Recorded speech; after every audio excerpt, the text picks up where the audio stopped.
Hi everyone! Welcome to What's Cooking with Melissa. So yes, we are Wednesday, and what does it mean? Yeah, every Wednesday at 5 o'clock, it's our little meeting to show you some new recipes or old recipes, but how do I cook in my kitchen to be efficient and organized, and recipes that you can make homemade. Usually, often it's recipes that you say, oh, you can do that homemade, of course. And tonight's is a perfect example. So barbecue time is out. Who loves barbecue? Tell me, you guys, in the comments. I always love to share with you guys. Who loves barbecue? Is your barbecue already out? Have you already done some barbecue in your yard or maybe on your patio? So for us, the moment there's no more snow and that we can light up our barbecue, it's already on. We're not done? Yeah. Go ahead. Go ahead. He wants some chips after his supper and he's like, can I? Go ahead. So we don't wait that the summer is bright or it's hot. We go out all in on our barbecue. It's always fun and it's a different cooking. But I still use my Tupperware when I want to cook some barbecue. And we love hamburger. My boys love regular beef hamburgers. I tend to love more like the chicken hamburger or even the portobello hamburger. I love different type of hamburger because I'm not a beef lover. Okay, once in a while, okay, but I don't want to break my the joy of my boys. So we do a barbecue and hamburgers, but I always cook something different on the barbecue for myself. But what I wanted to show you tonight is you can make your own hamburger buns. Yeah, and even you can transform them into hot dog buns. So it's homemade fluffy buns. They are really rich filling, and what's really awesome is you can use them also for your breakfast. For sandwiches. It's just different and it's really cheap to make. So without further notice, we're gonna start making those buns, and you're gonna see it takes not many ingredients. It's easy. Yes, you have to let the dough rise, but hey, you can do something else meanwhile, and you put them in the oven and they're gonna be ready. And I already have a batch ready, so I'll be able to show you the result. So first of all, you want a bowl. Now I'm making one regular batch, so you won't have that much bun. Well, they're big, but you're gonna get like 6 or 8 depending on the size. I always do double the recipe. It's easier to manage, and at least you have enough buns to feed your family, and you can use them for the day after for the sandwiches. So first thing you want to do is you want some milk. You don't want it hot, but you don't want it cold. So I took it out and let it sit a little bit on the counter so that it's lukewarm. And here you go, we put the milk. Then we're gonna need some yeast, of course, to make the dough rise. So we're gonna take our little yeast and we're gonna make sure that we put it there. Go, 1 and 2. Here we go. So this is my yeast. And you're gonna need some sugar to feed that little yeast because it needs energy to be able to be activated. So we're going to use some sugar. Here we go. Oh yeah, it's tablespoon. Now I was looking for my tablespoon, couldn't find my tablespoon. So I took my portioning spoon and there's a tablespoon in it. So I told myself I'm going to use it. Why not? So 2 like that of sugar. I'm gonna put a little bit less in the second one because I already put some sugar. Pour some sugar on me. Okay, so here you go. We have our sugar. It's gonna activate, and you want to add your water. The water is lukewarm too, hot, to make sure that everything is well activated. We're just gonna mix everything together, and we're gonna let it sit a little bit, just a few. 1 or 2 minutes, just to make sure that the yeast is activating. So you see, I'm just going to show you quickly. It looks like this, and you're going to see that it's going to make some bubbles and like a foamy texture when the yeast is activated and ready to be used. So meanwhile, we're going to take out the other ingredients that we need. So we need 2 eggs. Here you go. We're gonna need some flour. So we're gonna need, in fact, 3 cups and 1/3 of flour. The kind of flour you want. It can be white and it can be the regular brown one. It depends of which one. You can use the one you have at home, no worries. We're gonna need some salt. We're gonna need some butter, but not melted, but squishy. So I'm using margarine. That's the perfect texture. And at the end, depending on what you want to do with your buns, these ones I didn't add anything on top, but you can give them a glossy texture. So once they're going to be ready, and then as rising, you can put a coat of egg and sesame seeds on top. I didn't do it for these ones. I'm going to do it for the next batch. So it's going to make 2 kinds of bread. So that's really, really fun. And sesame seeds if you have some. So basically these are the ingredients. So water, sugar, yeast, flour, eggs. That's all ingredients that we have at home. So you see already by talking, it started making some little foamy texture. So we'll be able to add our eggs. So it's really simple. There's no steps. It's just throw everything in it and mix and let it sit. Yeah, so there's no much effort. So first thing I want to make sure is just to break my yolk, to make sure that everything is well mixed. Here we go. So my yolk is broken. And we're going to pour our flour. So 3 cups and 1/3. Here we go. So 1 cup, 2 cups, 3 cups. And you're going to see that once it has risen, it gets really wet. It's a wet mixture. So once when it's done after the 2 hours, you will want to add more flour to be able to work with it, because you'll have to work the dough at least 5 minutes to make sure that you remove all the air bubbles, and it's going to get a nice texture. And then you're going to separate it in buns, and you're going to let it rise an hour more, and you'll get nice buns. So we have this. I'm going to make sure to put my salt in there. Here you go. And my butter. So my butter, here we go. I'm going to go get it. So there's not too much butter, but just enough to give that extra texture that you like in buns. It's not going to do the same have the same texture, as a regular bread. So now we're just going to mix. You can use a fork. Since I already used my spatula, it's dirty, I'm going to use it. So, and you don't have to go with your hands at the beginning. So that's the fun part, is you don't get dirty. Unless you're messy like me. When I did my first batch earlier in the morning, I was scooping my flour, and you know when the flour just goes poof, I had flour everywhere, on the counter, on myself.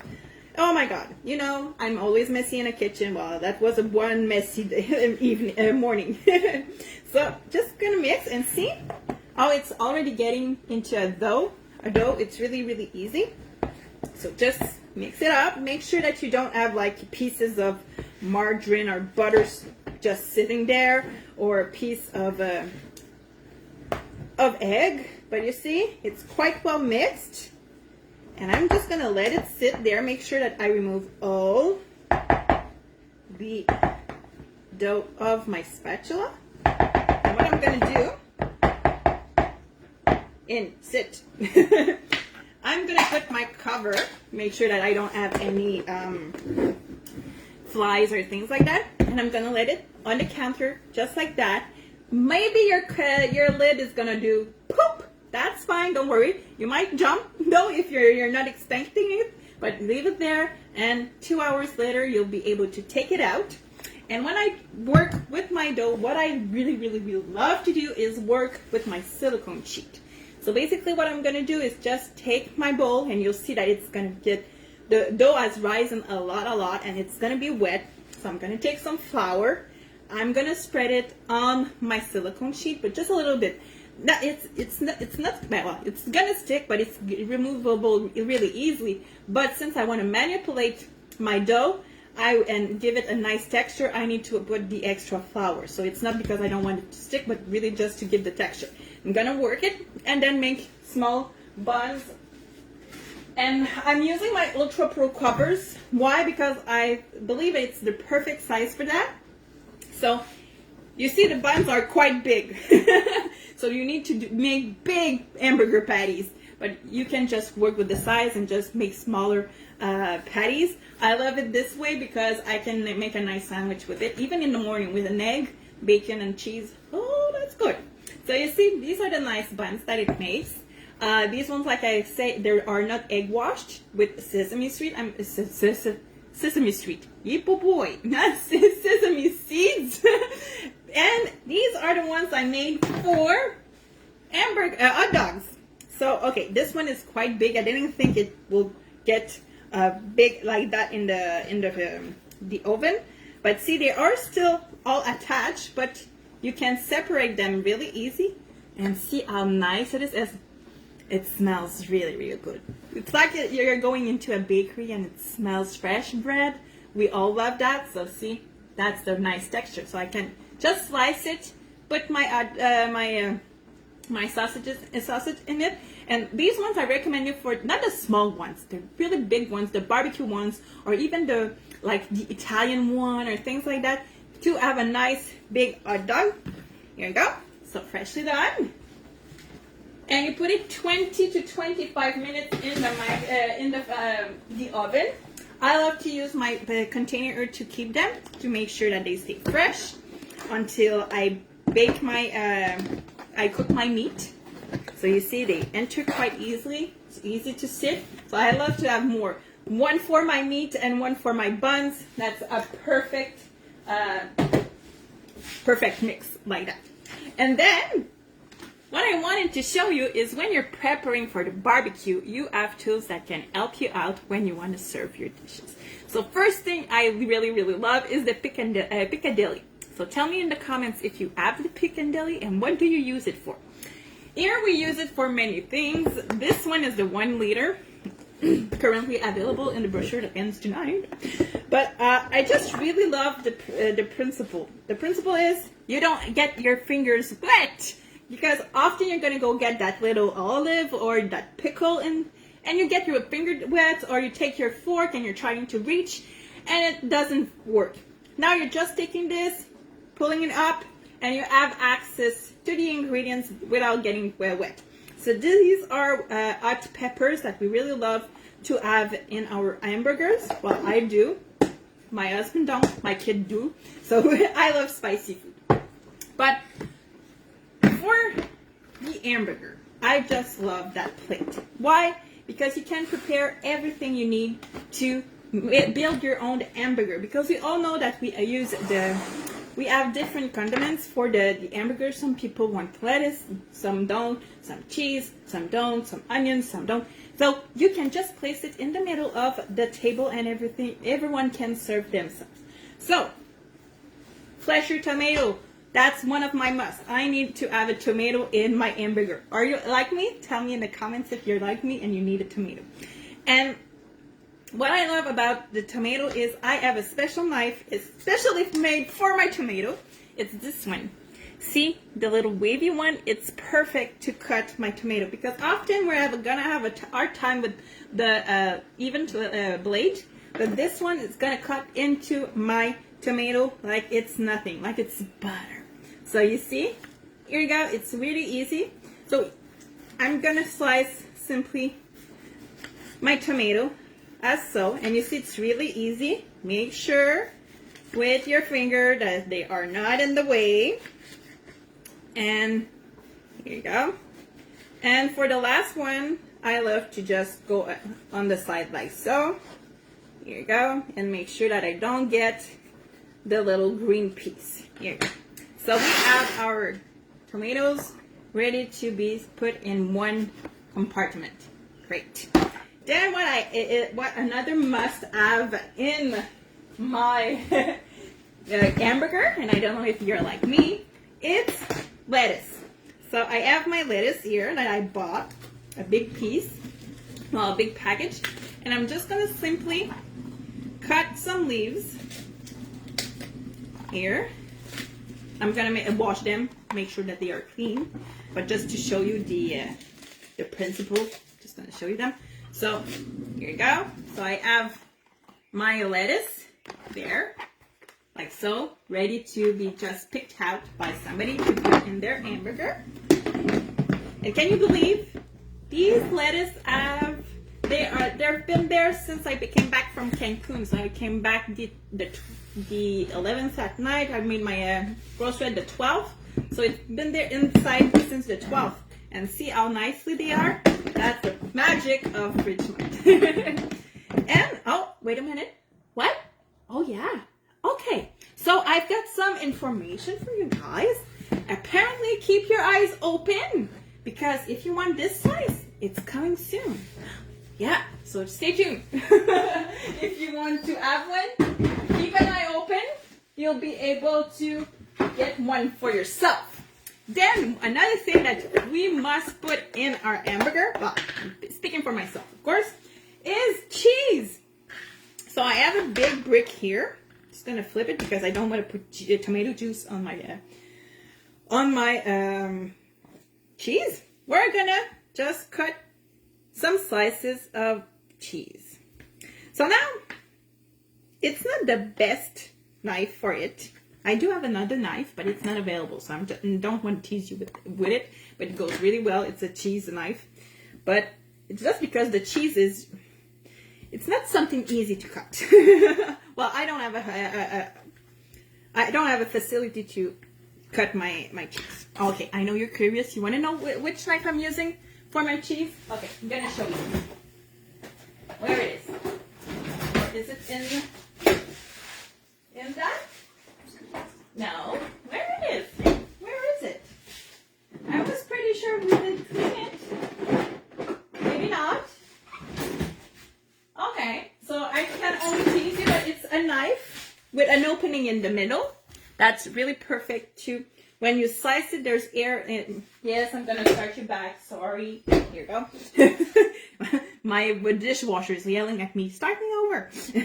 And there's it's a big piece of metal, but there's emptiness in the middle, so it's sliced really through the cheese really, really well.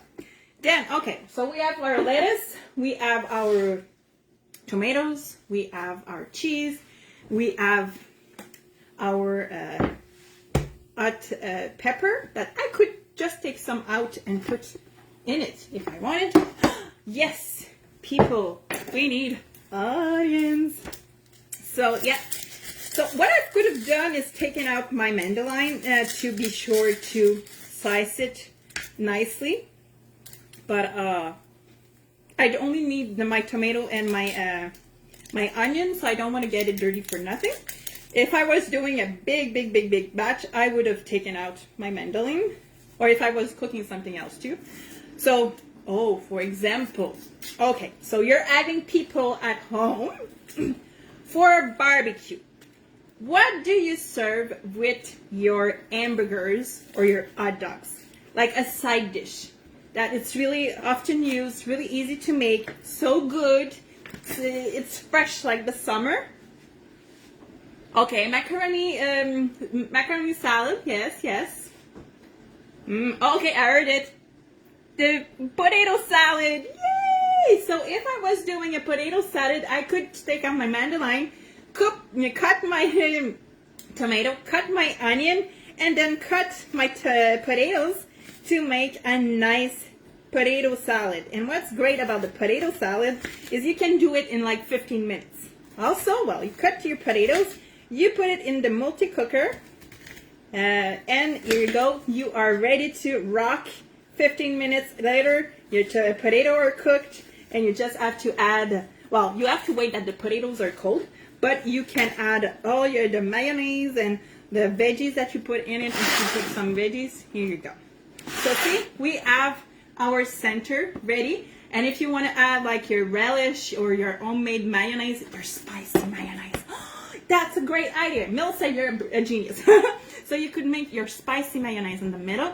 Like I use regular mayonnaise and add some sriracha sauce in it. but that could be something if you put other, maybe some mushrooms you would add there, or the other kinds of cheese.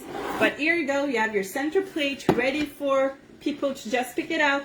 We have our piccadilly, and we have our buns, and it could even be your hamburger, hot dog hamburger, meaning that it could be a slice. I have slices of onions, but it could be little pieces, chopped onions also.